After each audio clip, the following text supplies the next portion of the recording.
Her in-laws thought they'd won, until the rumble of black-tinted sedans froze every window in the Quinn estate. The Mafia king walked in without a word, scanned the stolen documents scattered across the table, and whispered a truth that made the family collapse in terror. But why did Hannah's dead husband bind this man to her with a promise he swore in blood? Hannah Moan knelt in the cold grass outside the home she once shared with her husband, her shoulders trembling as she buried her face in her hands. Behind the window, the very family she once tried so hard to love watched her with folded arms and satisfied smirks. Their silhouettes shifted as they laughed, mocking her grief like it was a show put on for their amusement. They had taken everything: the house, the accounts, the keys, the documents her husband entrusted to her. They didn't just steal her inheritance. They stole the last piece of him she had left. Her heart felt hollow, as if grief and betrayal had carved out the center of her chest. She had survived the funeral. She had survived the loneliness. But this cruelty, this cold, calculated cruelty, was something no one deserved. If you believe no one should ever be treated this way, you're in the right place. Like this video and hit the subscribe button because we tell stories for people who still believe in fairness, dignity, and standing up for the vulnerable. Hannah's breath hitched as she tried to steady herself. The police had said their hands were tied. Her in-laws had slammed the door in her face. And now she sat on the lawn of the very home that once held her happiest memories, with nowhere left to go. Then, the world grew quiet. The laughter behind the window faded. The birds seemed to stop. Even the breeze went still, as if the entire street sensed something approaching. Moments later, a low, slow rumble rolled through the neighborhood. Not the thunder of motorcycles, but the deep growl of multiple black-tinted sedans turning onto the street. They glided forward with eerie precision, coming to a halt in front of Hannah's stolen home. Doors opened in perfect unison. Men stepped out, sharp suits, controlled movements, expressions that could freeze bone. And leading them was a tall, tattooed man whose mere presence made the air feel heavier. Walter Jaden. A man whispered about in the city's darkest corners. A figure spoken of with both fear and respect. And yet, as he walked toward Hannah, his steps slowed, softened.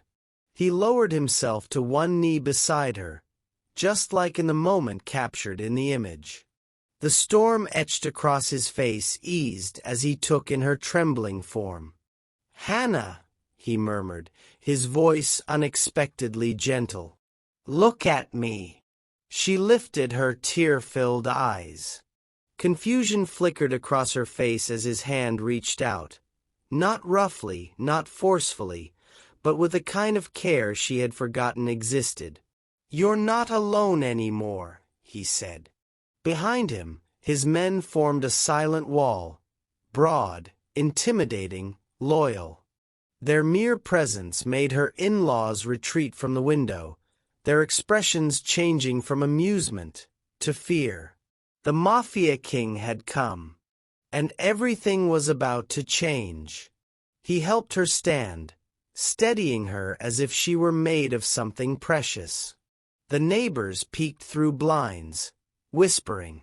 Her in-laws scrambled behind locked doors. "Hannah," Walter said, turning his head slightly toward the house. "What happened here?" The question undid her. The truth spilled out in broken fragments. How they forged her husband's will, took the accounts, changed the locks, and laughed as they forced her out. How the police said it was a civil matter. How she had nowhere left to go. Walter listened with a stillness that was almost frightening. When she finished, he inhaled slowly, rising to his full height. His shadow stretched across the lawn like a warning. "Stay here," he said softly. "This ends today." He stepped forward, his men falling in behind him like a dark tide.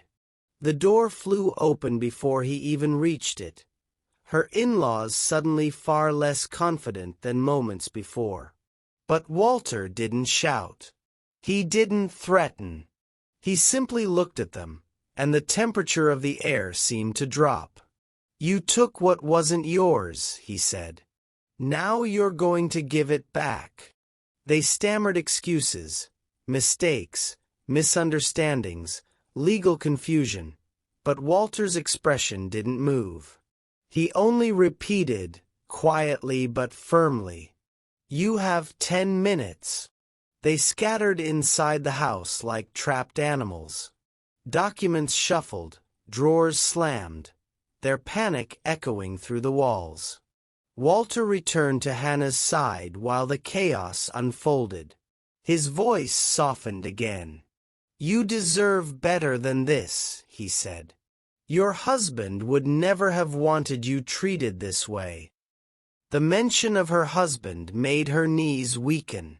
She pressed a hand to her mouth to contain the sob rising inside her. Walter steadied her again.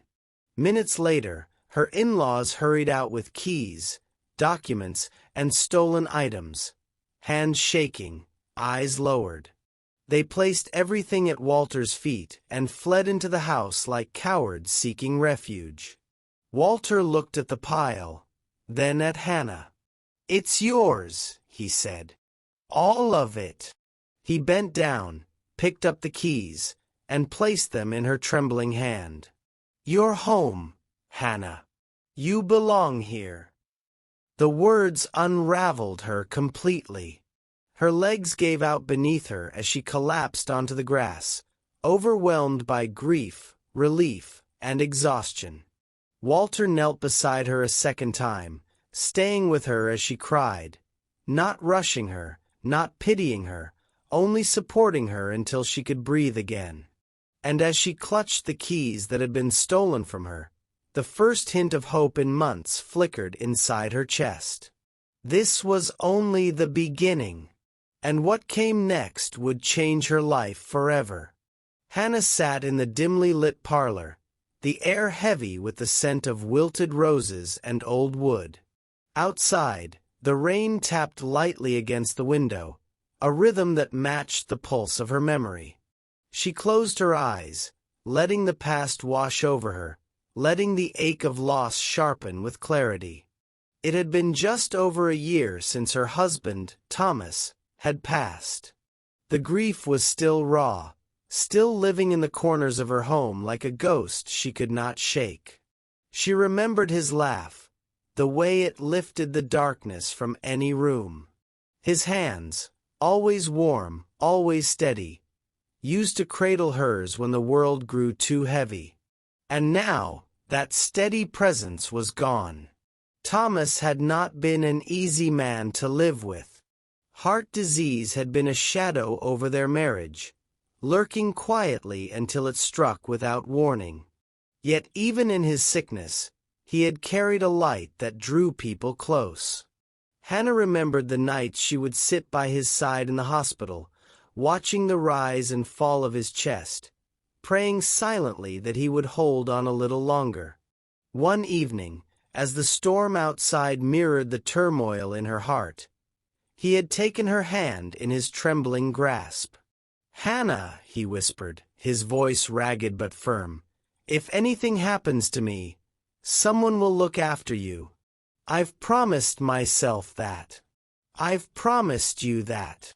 She had nodded, tears stinging her eyes, thinking it a comforting word spoken in the fragile hope of survival. She hadn't known then who the someone was. She hadn't imagined that the man who would enter her life in a way that would forever change it carried debts older than her memory. Walter Morello had not been a stranger to danger. Years ago, long before the empire, the money, and the whispered fear he commanded, he had been a young man walking a tightrope between life and death. He had been betrayed, left for dead in a narrow alley with nothing but the cold night and the bleeding echo of his own heartbeat. It was Thomas who had found him. The story was simple in its telling but monumental in consequence. Thomas had stumbled upon the scene by chance, or perhaps by fate, and had dragged Walter to safety. He had tended to Walter's wounds himself, offering warmth, care, and a small mercy in a world that had turned cruel. When Walter had looked at him, his eyes full of pain and disbelief, Thomas had simply nodded. "You're not dying tonight," he said. "Not if I can help it." Walter had never forgotten. Not the fear, not the helplessness, not the silent promise that had passed between them without words. Years later, when Walter had risen in power and influence, he had kept that promise like a sacred relic. A blood oath, quiet and unseen, but unbroken. "If I ever rise to power," he had sworn in a whisper that only the shadows could hear, "I'll protect your family, no matter what." Hannah had lived her life unaware of the invisible guardian watching over her.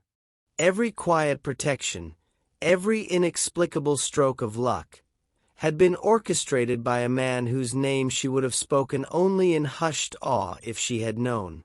He had ensured the right doctors were available when Thomas's heart faltered, had quietly arranged for financial safety nets, had eliminated threats before she ever saw them. And yet, he had respected her privacy. Walter had not revealed himself, had not interfered beyond what was necessary. He had admired her strength, her dignity in the face of grief, and he had honored the silent promise he had made long ago. Until now. The night Walter finally appeared at her door, Hannah had been tending the fire, her thoughts wandering like smoke through the empty rooms of her home. She had barely heard the soft knock before instinct, deep and unreasoned, had warned her. "Mrs. Hannah Quinn?" The voice was calm, controlled, yet it carried an authority that made the air itself stiffen. She looked up to see him standing there, tall, impeccably dressed, the faintest glint of danger in his eyes. It was a look that had haunted whispered conversations in her town, a name that had been spoken in fear and respect in equal measure. Walter Morello. I'm sorry," she stammered, rising from the chair. Her hands clutched the blanket around her shoulders as if it could shield her from the reality of his presence. "I don't. Why are you here?" Walter's gaze softened just enough to suggest recognition of her vulnerability, but the weight behind it remained unshakable. "I promised Thomas the First would protect you," he said quietly, almost reverently.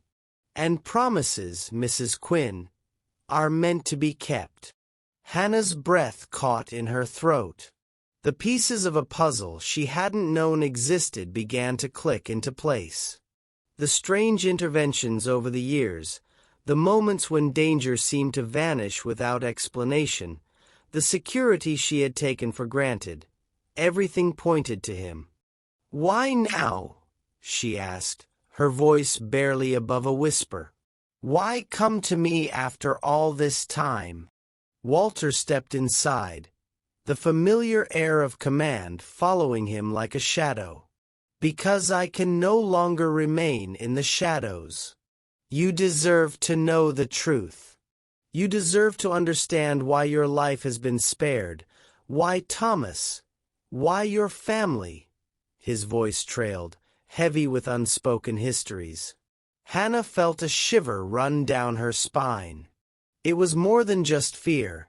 It was awe, confusion, and a strange, undeniable gratitude. He spoke of you," she murmured, the memory of her husband's final words surfacing. "Thomas. He said someone would look after me." "Was it you?" Walter nodded, the faintest smile touching the corner of his mouth. "It was. and I have kept that promise for years. But now you must understand that nothing is free in this world, Mrs. Quinn. Nothing that comes from me comes without cost." Hannah's heart pounded in her chest. She had spent her life navigating loss, grief, and the careful balance between independence and loneliness. And now, a man whose name inspired fear and reverence had entered her life not as a threat, but as a guardian. Yet the very presence of such power brought questions she wasn't sure she was ready to face. "Why?" she asked again, more firmly this time. "Why risk yourself for us? For me?" Walter's eyes, dark and unreadable, fixed on her. "Because Thomas saved me once. And I swore in blood and in shadow that if I ever had the means, I would repay that debt, no matter what it cost me." Hannah's throat tightened. She felt the weight of that moment, of promises made and kept, of loyalties that spanned years and survived death. Her mind raced with fear and curiosity, with questions about the man who now stood before her and the empire he commanded. "Then, what happens now?" she asked, the rain tapping against the window like a drumroll to an uncertain future. Walter's gaze softened, almost imperceptibly, as he answered. "Now, you let me in. You let me protect you, openly. You let me honor the promise your husband believed in. And you decide if you can trust me."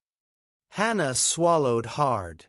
The storm outside seemed to pause in anticipation, as though the world itself held its breath. She had lived a life defined by loss and courage, by love and quiet endurance. And now, a new chapter, unknown and dangerous, was being written in her life. She looked at Walter, the man who was both fear and salvation, and made the only choice she could, to step forward into the shadows and light of a promise kept, into the world her husband had unknowingly prepared her for, and into the power and peril of Walter Morello. The door closed behind them with a soft click, sealing a new alliance, a new beginning, and the quiet promise that the past and present had converged in a way that would forever alter the course of her life. The night air hung heavy over the Quinn estate, thick with the scent of rain-soaked pavement and iron. Hannah's hands trembled slightly as she watched Walter's black sedan glide silently down the driveway, its headlights cutting through the gloom like twin daggers. Her in-laws were inside, unaware that the shadow of reckoning was descending upon them.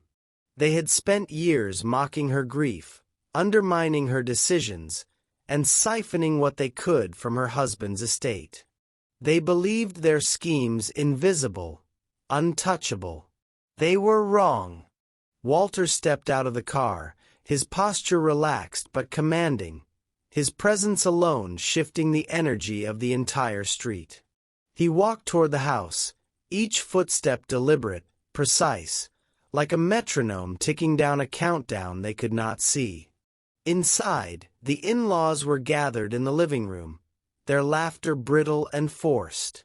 "She's desperate, I tell you," Thomas's brother sneered, swirling a glass of cheap whiskey. "She probably begged some stranger to come help her. Some charity case thinking he's a hero." "She doesn't know how the world works," another scoffed. "And anyone who thinks they can waltz in and fix her life." The front doorbell rang. They froze, the sound echoing unnaturally in the quiet house. "Probably some salesman," the eldest muttered dismissively. "Or a delivery." Hannah, standing behind them, felt her pulse quicken. "He's here," she said softly. Her words were met with derisive chuckles. But the first sound of the door opening, calm, unhurried, made the laughter die mid-note. Walter stepped through the threshold, one hand in his coat pocket, eyes surveying the room with the cold precision of a predator. "Mr. Quinn," he said, nodding politely at the men. "Good evening." There was a pause. A heartbeat. "Two. Who are you?" Thomas's brother stammered, attempting to mask his unease with bravado. Walter's gaze was steady, almost bored in its intensity. "Someone who keeps promises," he said. His voice was soft, but it carried a weight that seemed to press against the walls themselves. The shift in the room was subtle at first, then undeniable. One by one, the mockery fell away. The bravado cracked. Eyes darted, color drained from faces. They knew who he was. The Walter Morello? Thomas's sister whispered, the syllables trembling as if the name itself could shatter the air. Walter inclined his head slightly, a ghost of a smile tugging at the corner of his lips. "That would be me." Hannah felt her own body relax slightly at the sight of him, but the tension in the room was electric, dangerous, like the calm before a storm that could swallow them all. Walter stepped forward, his presence dominating every inch of space he occupied. "You have 10 minutes, he said, his voice cutting through the panic like a razor, "to come outside and undo everything you stole." The words were calm, measured, almost conversational. But they were thunder in the ears of those who knew the consequences of defying him. Panic erupted instantly. "Undo everything?" Thomas's brother barked, sweat beading his forehead. "What are you? This is insane. We can't just—" "Then make it right," Walter interrupted, his tone unchanged, the threat implicit and absolute. 10 minutes. That's all you get." Chaos broke loose. Papers were snatched from shelves. Documents were stuffed into drawers, suitcases, even trash bins. Voices rose, a cacophony of accusations and recriminations. "It's your fault," one accused. "No, yours," another shouted. "Quick, burn the papers," someone else cried. Hannah watched silently, a mix of fear and fascination swirling in her chest. She had lived through quiet manipulation and subtle cruelty from these people for years. Now, seeing them scramble like cornered animals, she understood the true measure of power. Walter's men moved with the same silent precision that had become their signature. They blocked the exits, stationed at every door and window. Not a soul could leave. Not a single hiding place would remain undiscovered. From the street, neighbors peered through curtains and half-open blinds, their faces pale and anxious. The reputation of Walter Morello was not unknown. Whispers of his presence sent shivers through even the most skeptical. They watched silently as a storm of accountability descended upon the Quinns. Time ticked with unbearable weight. 5 minutes. The air vibrated with tension. "You've mismanaged, you've stolen, and you've lied," Walter said, walking slowly between them. His eyes did not miss a single twitch, a single bead of sweat. "And for that, there will be consequences. But you still have a choice. Make it right." The in-laws' arguments escalated, but it was futile. Every move, every hidden document, every attempt to deflect blame was met with calm, unyielding observation. Walter's presence was an invisible cage. Hannah stepped forward, her voice cutting through the panic. "Start talking. Start undoing what you did," she said. There was no fear in her tone, only authority, newfound and sharpened by the presence of the man beside her.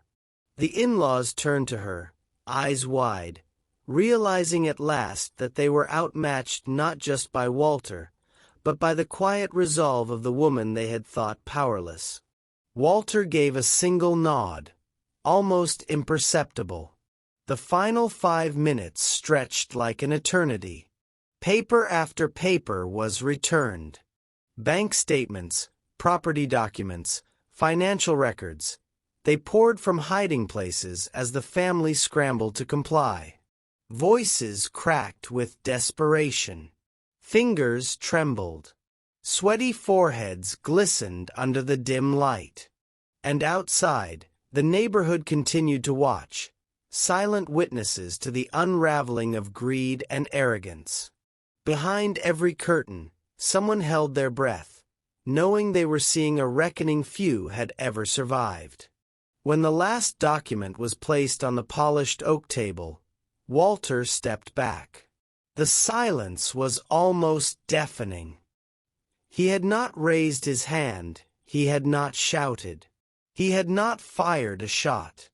And yet, the room itself seemed to exhale, aware that power had walked through its walls and left a mark that could never be erased. He turned to Hannah, his expression softening just enough to signal the invisible promise kept. "It is done," he said simply. "And now, we move forward." Hannah felt a mixture of relief and awe, but she also sensed that this confrontation was only the beginning. Walter's intervention had restored what was hers by right, but it had also introduced her to a world she could not ignore, a world of power, danger, and unyielding loyalty. And in that moment, as the rain-slicked streets reflected the fading glow of the porch lights, she realized something else. Her life would never be the same. Walter Morello had arrived. And with him, the shadows had taken form, both protector and storm. The morning after the confrontation, the Quinn estate was eerily quiet. The storm from the previous night had passed, leaving the air crisp and heavy with the scent of wet earth. Inside, the house still bore the residue of chaos. Papers scattered, drawers emptied, and the in-laws slumped in chairs, their faces pale and tense. Walter moved through the rooms with a calm authority that seemed to push the lingering panic into the corners. His men followed, silently efficient, carrying laptops, folders, and binders that seemed innocuous until one realized the sheer scope of what they represented. Proof, truth, and the inescapable judgment that had arrived at the doorstep. Walter's evidence team went to work with precision. Fingers flew across keyboards. Accounts were cross-referenced. Every signature, every transaction, every ledger was examined under the cold, unrelenting scrutiny of men who had spent years mastering the art of uncovering deception. Hannah watched from the doorway, heart pounding, as the hidden layers of her in-laws' betrayal unfolded before her eyes. "Your efforts were thorough," she said softly to Walter. "They had to be," he replied, his eyes never leaving the screens in front of him. "You've been living among sharks, Hannah. They didn't just steal, they tried to erase you entirely. We need to see the full scope." And the full scope emerged like a storm breaking against a cliff. The evidence was staggering. Attempts to sell Hannah's land had been made multiple times, quietly, in the dead of night. Valuables, heirlooms, jewelry, even family keepsakes, had vanished, moved into secret accounts and off-site storage under false names. Fake debts had been pinned on Hannah, each one meticulously fabricated to make her seem financially irresponsible and desperate. Fraudulent withdrawals drained her accounts in ways that no accountant could have justified without suspicion. Hannah's hands trembled as she processed the revelations. Each act, each calculated betrayal, painted a picture far darker than she had imagined. They planned to leave me homeless," she whispered, a shiver running down her spine. This wasn't just about money. It was cruelty. Pure, intentional cruelty. Walter nodded grimly. Greed can motivate men, but cruelty comes from the absence of conscience. They wanted to break you completely, and they nearly succeeded. When the evidence was compiled, Walter called his in-laws together once more. The air was thick with tension, the walls seeming to close in as they realized this confrontation was far from over. Walter held up a folder, neatly bound, containing the full report of their transgressions. His gaze swept the room, unflinching, and his voice cut through the silence with deliberate calm. "You didn't just steal from a widow," he said, each word measured and deadly in its precision. "You stole from a man who saved my life." The room seemed to shrink under the weight of his words. Sweat beaded on foreheads. Fingers fidgeted. Eyes darted to the floor, unable to meet the force of judgment in Walter's gaze. "You plotted, you schemed, and you lied," he continued. "You moved money, hidden property, and falsified debts, all in an effort to strip her of everything her husband left her. And for what?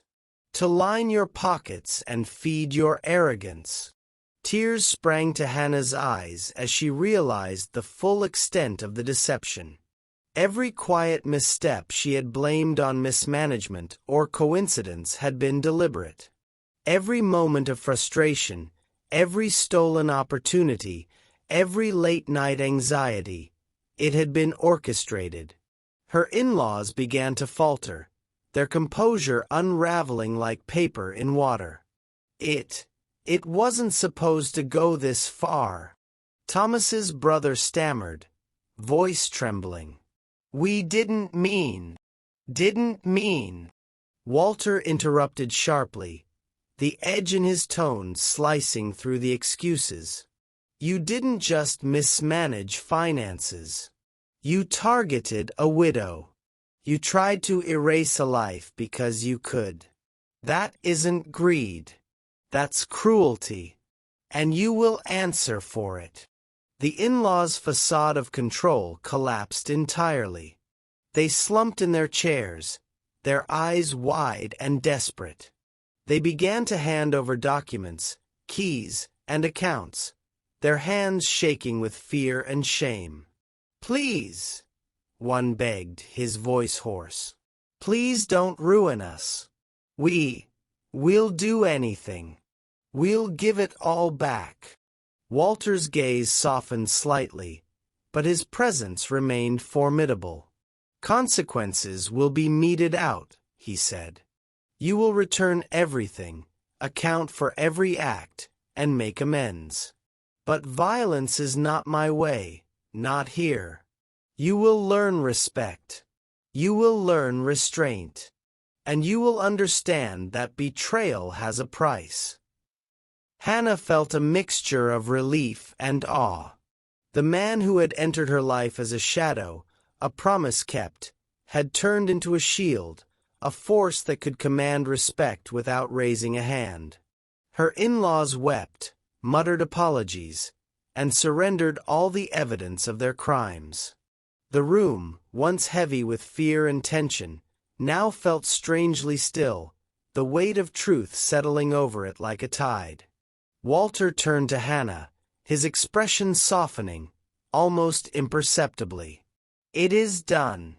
Justice has been served, and now, you can begin again. Your life, your home, your family legacy, they are yours. Protected."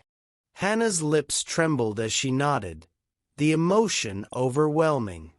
"Thank you," she whispered. I don't know how to." "You don't have to," Walter interrupted gently. "You only have to live your life. Let me handle the rest." For the first time in months, Hannah felt a sense of calm. The storm had passed. The cruelty had been exposed, and the man who had promised her husband he would protect her had delivered. But even in that calm, a part of her knew that this was only the beginning. The world Walter inhabited, the one of power, loyalty, and danger, had entered her life fully now. And there would be no turning back. The sun rose over the Quinn estate, illuminating the aftermath of truth. Papers were returned, valuables accounted for, and the in-laws left in a state of quiet devastation, humbled by the reckoning. Hannah stood on the steps, breathing in the fresh air, knowing that her life had been irrevocably changed, and that the shadow of Walter Morello would always be by her side, as protector, as guardian, as storm. The front door of the Quinn estate had never felt heavier or more sacred than it did in that moment. Walter stepped forward, his coat brushing the grass, and held out a small silver key. Its polished surface caught the sunlight, gleaming like a promise fulfilled. Hannah's fingers trembled as she took it.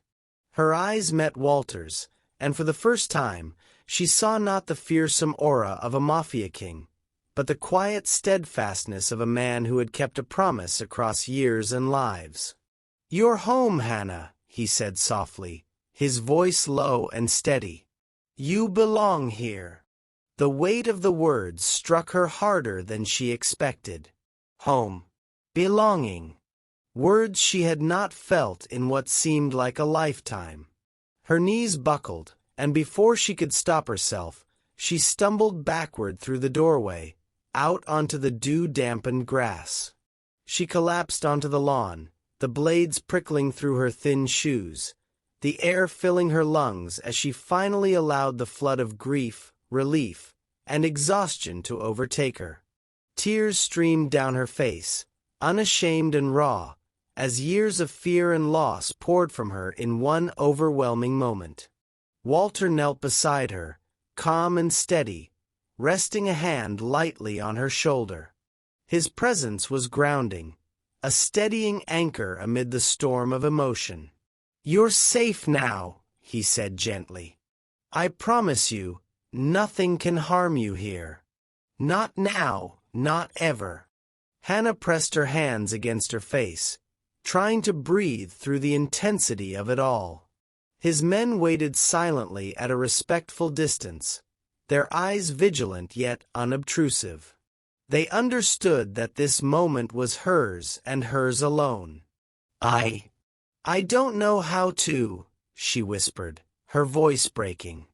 "You don't have to," Walter replied. "You just need to be. Breathe. Let it all go." And so she did. She let it all go. The restoration began quietly but methodically. Walter's men moved through the house with a practiced efficiency. New locks were installed on every door. Windows that had been cracked or broken were replaced with polished glass that caught the morning light. Her kitchen, once stripped of its contents, was restocked with gleaming utensils, fresh food, and every little comfort she had once taken for granted. Room by room, the house transformed. Broken furniture was repaired, walls repainted, carpets replaced.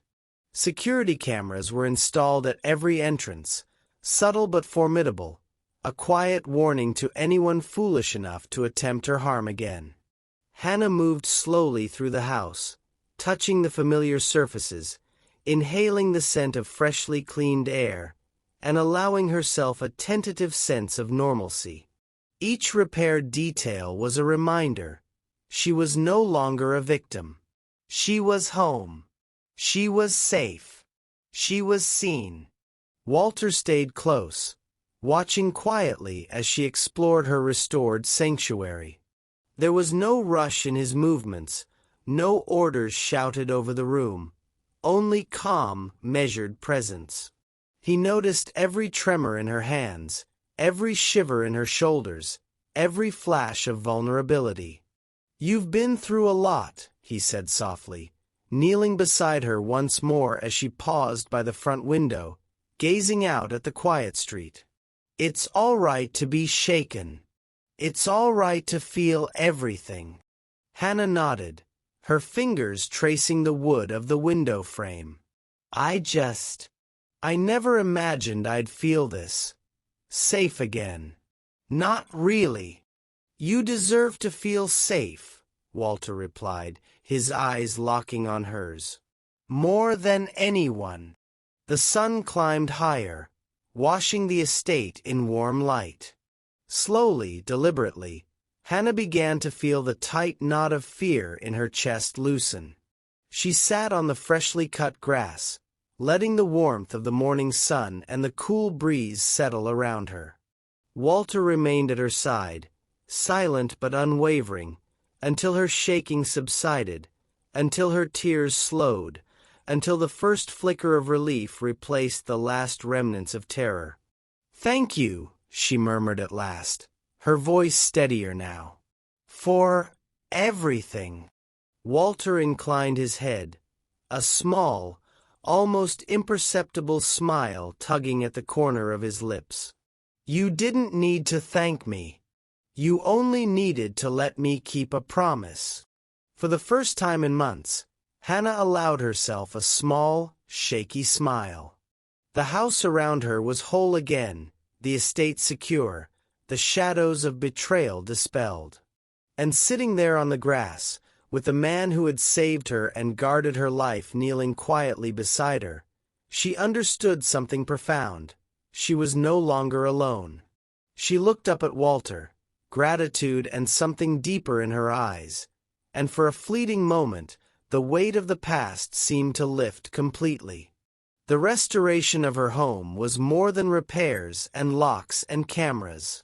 It was a reclamation of her life, her dignity, and her place in the world. And Walter, silent and watchful, ensured that every step of that reclamation was complete. As the morning light poured across the estate, Hannah felt a fragile, precious peace. It was only the beginning, she knew. Storms still lay ahead, but for now she was home. She was safe.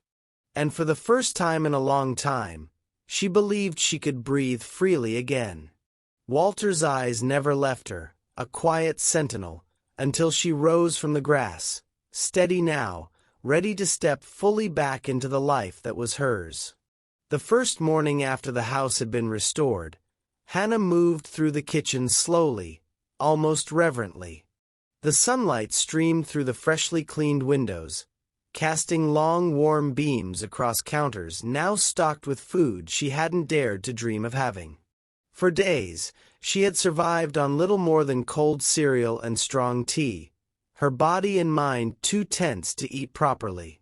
Now she sat at the table, a plate of eggs, fresh fruit, and warm bread in front of her, and allowed herself to taste something other than fear. Each bite reminded her that she was alive, that she had been given the space to heal, that she was safe. Tears pricked at the corners of her eyes, not sorrow this time, but relief. For the first time in months, she could eat without hesitation, without anxiety curling like a snake in her stomach. That night, she went to bed without the familiar weight of dread pressing her shoulders down. The darkness of her room no longer felt threatening. It felt like a soft cloak, wrapping her in the calm she had been denied for so long. Her shutters were locked, the doors secured, and cameras glimmered faintly in corners she had never noticed before. Every precaution Walter's men had taken whispered the same message. "You are protected." She drifted into sleep, dreams of grief replaced by something softer. Memories of her husband's laughter, sunlight through their garden, quiet evenings she had thought were lost forever. And when she woke without the tremor of fear she had grown accustomed to. Walter's men established a quiet rhythm around her life. They took shifts, but they were more than guards. They were careful observers, attentive companions, and, somehow, a strange kind of family. They did not intrude. They moved through the estate with respect, offering a nod here, a soft question there. They remembered the little things. Her coffee exactly how she liked it, the way she folded her hands when she thought, the books she had left scattered across the living room. The neighborhood took notice. Word traveled quickly, as it always did. "The Mafia, helping a widow," one neighbor whispered, eyes wide over a fence. "It's true," another murmured, peeking from behind curtains. "I saw the men outside. They don't just guard her, they care for her." Fearful murmurs mixed with awe. For the first time, people felt a strange, almost unexplainable sense of safety knowing that Walter Morello's influence had settled over the street. It was unorthodox, even shocking, but undeniably effective. One evening, after dinner, Hannah found herself sitting in the parlor with Walter. He had poured 2 cups of tea, his hand surprisingly gentle as he set one in front of her. The quiet was comfortable, not oppressive, and for the first time, Hannah felt able to speak without the weight of past terror pressing on her chest.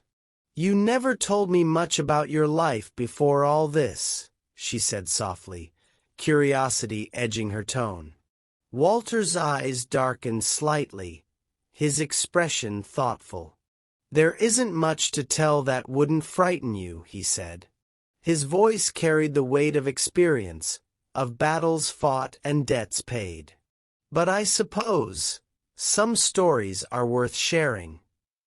He told her of years spent navigating a world of betrayals, of alliances forged in shadows, of debts paid in ways that most would never understand. He spoke of people who had wronged him and of the rare few who had earned his loyalty. Every tale was measured, precise, yet beneath the surface was a thread of honor, a code he had never abandoned. Hannah listened, fascinated, not because the tales were glamorous, they were not, but because they revealed a man whose life had been shaped by promises, loyalty, and survival. She began to understand the patience, the discipline, and the unwavering focus that had saved her life. In turn, she shared with him the final months of her husband's life. Moments of struggle, tender conversations by hospital beds, and the quiet courage that had defined his last days. She spoke of the promises he had made, the fears he had carried in silence, and the love that had never wavered. Walter listened, attentive and silent, absorbing each word as if it were a map of her heart. He asked questions gently, never prying, only seeking to understand the man who had saved his life and whose family he had now sworn to protect. A bond began to form, not romantic, not tender in the way strangers imagine love, but protective, unwavering, and deep. It was a connection rooted in loyalty and respect, a silent understanding that each would guard the other in their own way. "I understand why he trusted me with you," Walter said quietly at one point, his gaze steady. "And I intend to honor that trust, no matter what it takes." Hannah nodded, feeling the weight and warmth of those words settle inside her. She realized that, in a world that had often been cruel and unforgiving, she had found a new kind of family. One forged not by blood alone, but by loyalty, protection, and the quiet constancy of someone who had made it his life's mission to ensure she could heal. And as the night deepened, with Walter quietly observing and his men keeping their respectful watch, Hannah allowed herself to imagine a future where safety, trust, and even small moments of happiness could exist. For the first time in what felt like forever, she felt whole. It began subtly at first, letters, notices, and calls with polite tones that barely masked malice. But soon, the assault on Hannah's newly restored life became undeniable. Her in-laws, humiliated and desperate, had decided to strike back. They had hired a lawyer known for bending the law for the highest bidder, a man with a reputation for twisting facts into frightening distortions. Armed with forged statements and false claims, they attempted to file charges against Walter, alleging intimidation, threats, and coercion. The local papers caught wind of the story almost immediately. Headlines screamed of a mafia king allegedly terrorizing a widow, sensationalized and lurid, designed to stir public outrage and isolate Hannah. Letters were sent to neighbors. Calls were made to community leaders. The goal was simple: to cast Walter as the villain and turn public sentiment against Hannah. At first, the whispers unsettled her. She saw the worry in the faces of those around her and heard the faint, suspicious tones of her neighbors.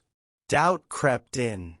Could Walter, the man who had saved her life and restored her home, truly be accused of wrongdoing? Could the world she had started to rebuild unravel so quickly? Walter, however, did not panic. Calm as always, he analyzed the situation with methodical precision. He reviewed the false claims, the forged documents, and the lawyers' tactics, and he began to dismantle them piece by piece. He brought the evidence of the INLAWS fraud into the open: bank statements, transaction records, signed affidavits, and eyewitness testimony. The local courts and press were presented with the truth, every lie carefully exposed under the cold glare of proof. Within days, the tide shifted. The lawyer, the claims, the fabricated threats, they all collapsed like paper under flame. Headlines changed. The story of the widow under threat was replaced by the truth: a greedy family attempting to defraud their deceased brother's estate and smear the man who had protected her. Public sympathy swung sharply back to Hannah, while her in-law's reputation crumbled. Fines, investigations, and public shame followed swiftly. They were humiliated in court, forced to account for every fraudulent transaction and every malicious claim. The people who had once whispered behind curtains now stared openly, a mixture of astonishment and schadenfreude evident in their expressions. Through it all, Hannah's mind could not escape the worry gnawing at her chest. She had witnessed Walter's power, his ability to command loyalty and justice, but she also knew the dangers that came with it. She worried deeply about his safety, about the potential consequences of crossing enemies, and about the risk he carried simply by being near her. One evening, as the tension reached a quiet peak, she finally spoke her fears aloud. "Walter, what if this gets you hurt? You've done so much already. For me. I can't bear the thought of." He silenced her gently, placing a steady hand on hers. His eyes, dark and unwavering, held hers with a calm certainty that made her pulse slow. "You don't have to worry," he said softly, his voice carrying the weight of a promise he had never broken. "You're my responsibility. You always were. Nothing they do, no threat, no lie, will touch you. Not while I can prevent it." Hannah swallowed, feeling both relief and awe at the quiet confidence radiating from him. She realized that this bond, forged through past debts and loyalty, was unshakable. Walter had made her safety his mission, and there was no force in the world he would allow to threaten her peace. As the in-laws' schemes crumbled publicly, Hannah felt a strange mixture of vindication and sorrow. She had witnessed the full depth of their cruelty, and yet the knowledge that their influence could no longer touch her brought an almost disorienting relief. Her home, her life, and her sense of security were intact, shielded by a man whose very presence was enough to command obedience and respect. Walter remained vigilant, but he never imposed himself unnecessarily. He stayed near Hannah's side, ensuring the house remained secure and that her life returned to normal rhythms. The neighborhood continued to whisper, some incredulous, some inspired, but the fear that had once hung over her had dissipated, replaced by a protective aura that seemed to radiate from Walter himself. For Hannah, the lesson was clear. While the world could be cruel, loyalty and justice, quiet, measured, and precise, were more powerful than malice. She had been given a rare gift, one she could not fully articulate, yet one she felt in every moment of safety, in every quiet evening at home, in every conversation with the man who had saved her life. The storm of the in-laws' revenge had passed, leaving only the aftermath, restored peace, a vindicated widow, and a protector who, by his own declaration, would shoulder the dangers so she did not have to. And in that knowledge, Hannah finally allowed herself to rest, her mind a little lighter, her heart a little freer, and her trust in Walter unwavering. The afternoon sunlight streamed gently through the living room windows, casting a warm glow across the polished wooden floors. Hannah sat quietly on the sofa, hands folded in her lap, her mind still churning with the events of the past weeks. Her home was restored. Her in-laws had been exposed. The neighborhood had finally understood the truth. And yet, an ache lingered in her heart, a mixture of grief, relief, and the unspoken questions of the past. Walter stood before her, his posture calm and commanding, yet softer somehow than she had ever seen. He reached into his coat pocket and drew out a small, carefully wrapped box. "Hannah," he said, his voice measured but gentle, "there's something you should know. Something your husband wanted you to understand."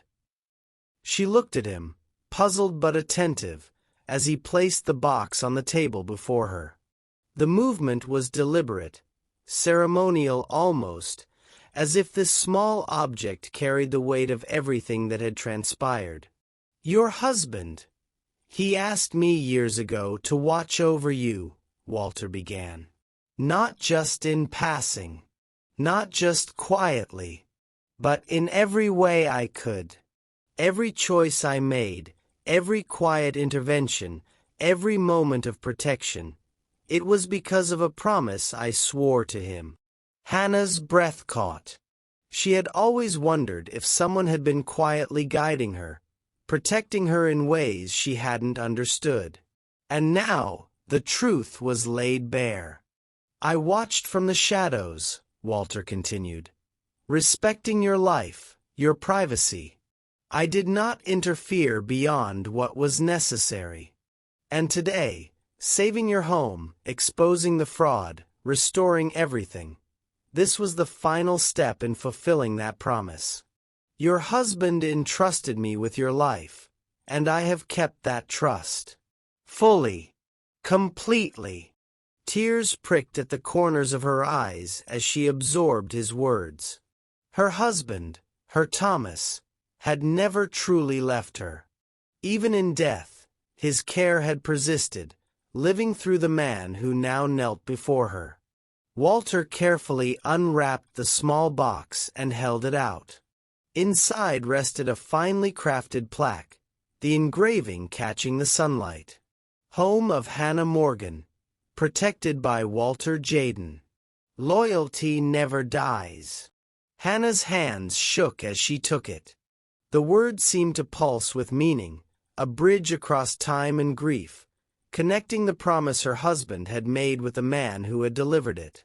She ran her fingers lightly over the engraving, each word striking like a heartbeat. Tears broke free, cascading down her cheeks, and she sobbed openly, overcome by the magnitude of the moment. She had been alone, she had been vulnerable, she had felt the cold edge of betrayal, but never truly unprotected. Her husband's love had never left her. It had lived on through Walter, unwavering, precise, and enduring. Walter placed a steady hand on her shoulder, not in judgment, not in control, but in quiet solidarity. "It was my honor," he said softly, "to keep a promise, to protect you, to ensure you could stand here today, whole, safe, and in control of your life." Hannah clutched the plaque to her chest, her sobs easing into quiet gasps.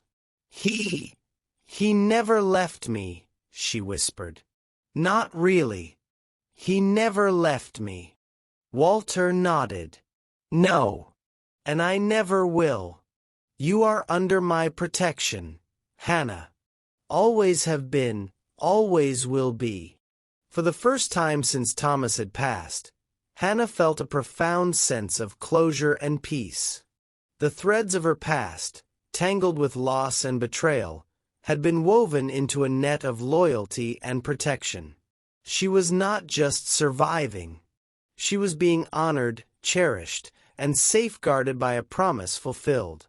A promise that had transcended death, fear, and greed. She looked up at Walter, tears still glistening in her eyes, and saw not the fearsome reputation whispered about in the streets, but the quiet devotion of a man whose life had been devoted to keeping another safe. A bond had formed between them, forged not in romance but in trust, loyalty, and shared respect. The sun's rays glinted on the plaque, casting a warm glow across the room, and Hannah allowed herself to breathe fully for the first time in what felt like an eternity. Her grief remained, but it was softened now by the knowledge that love, true, unwavering love, had endured. The oath had been fulfilled. The past had been honored. And Hannah finally understood that she had never been alone. Not for a single moment. The morning sunlight bathed the Quinn estate in golden warmth, highlighting the fresh paint on every wall and the careful restoration of every corner of the house. The living room, once bare and cold, now gleamed with polished wood, restored photo frames, and furniture that had been lovingly repaired. Every room carried the scent of hope, of care, of a life reclaimed. Outside, the garden bloomed anew. Flowers, once wilted from neglect, now reached toward the sun. The grass, trimmed and vibrant, softened the edges of the driveway. Birds chirped in the newly repaired hedges, and the faint hum of life returning to the estate filled the air. Hannah walked slowly along the garden path, touching petals and smiling at the small details she had thought lost forever. It felt surreal. Her home, her sanctuary, was alive again, not just in structure, but in spirit. She breathed deeply, letting the warmth of the morning fill her lungs and the sense of peace settle into her chest. After months of fear, grief, and uncertainty, she was finally free to rebuild her life on her terms. The neighborhood, which had once whispered doubts and suspicion, now approached with quiet reverence. Freshly baked bread, jars of preserves, and small baskets of flowers appeared at her doorstep, offered with shy smiles and hesitant words. "We thought you might like these," one neighbor said, eyes bright with genuine respect. "Your garden looks beautiful," another commented. "We'd be happy to help, if you'd like." Hannah accepted their gestures with gratitude, realizing that the tides of public opinion had shifted. People no longer saw her as a victim or a widow to pity. They saw a woman who had endured cruelty and injustice, and emerged not only intact but empowered.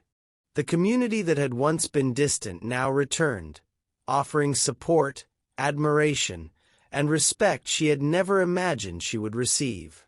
Walter's presence remained constant, though never intrusive. He arrived in the late afternoon, his dark coat catching the sun as he walked through the newly vibrant estate. He stopped at the doorway, eyes scanning the house as if checking every corner, every entrance. "You're ready now," he said, voice steady. "Ready for life without fear, without compromise. And if anything or anyone ever threatens that, you will have access to my men. Day or night. You will never be alone again." Hannah nodded, a quiet lump forming in her throat. She understood the gravity of his promise, the depth of his protection, and the unwavering loyalty that had carried her through months of danger and uncertainty. "Thank you," she whispered, her voice barely audible. "For everything." Walter inclined his head, expression unreadable yet soft. "You don't need to thank me," he said. "You just need to live your life. That's what matters most." As evening approached, Hannah stepped onto the front porch. The estate, bathed in the warm glow of the setting sun, looked like a dream she had thought impossible. The plaque gleamed in the light, the words a permanent reminder of loyalty, protection, and promises kept. Home of Hannah Morgan, protected by Walter Jaden. Loyalty never dies.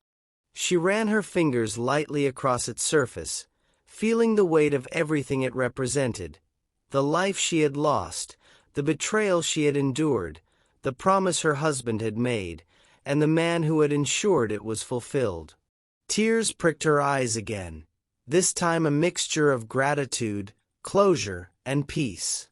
She whispered softly, letting the words drift into the air. "Thank you, both of you." Her husband, whose love had never truly left her, and Walter, whose loyalty and protection had given her a future she had never expected.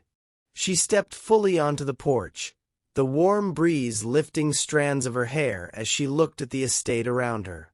Her home was alive. Her life had been reclaimed. And for the first time in what felt like forever, she allowed herself to imagine a future filled not with fear, but with possibility. The street outside was quiet, but not empty. Neighbors lingered respectfully, admiring the garden, the freshly painted walls, and the subtle signs of care and restoration. And somewhere in that quiet, Hannah understood that she had not only rebuilt her home but had restored the trust and respect of the community. She closed her eyes for a moment, letting the late afternoon sun warm her face. A deep, steadying breath filled her lungs. She was whole. She was safe. She was seen. And she was never alone. The plaque glinted once more in the sunlight, a final testament to promises kept, debts repaid, and loyalty eternal. Hannah smiled, a small, genuine smile, and whispered again, just to herself this time. "Thank you for everything." She turned, stepped fully into her home, and closed the door gently behind her, leaving the shadows of the past outside. A future she had never expected awaited her inside, bright, secure, and filled with the promise of life fully reclaimed.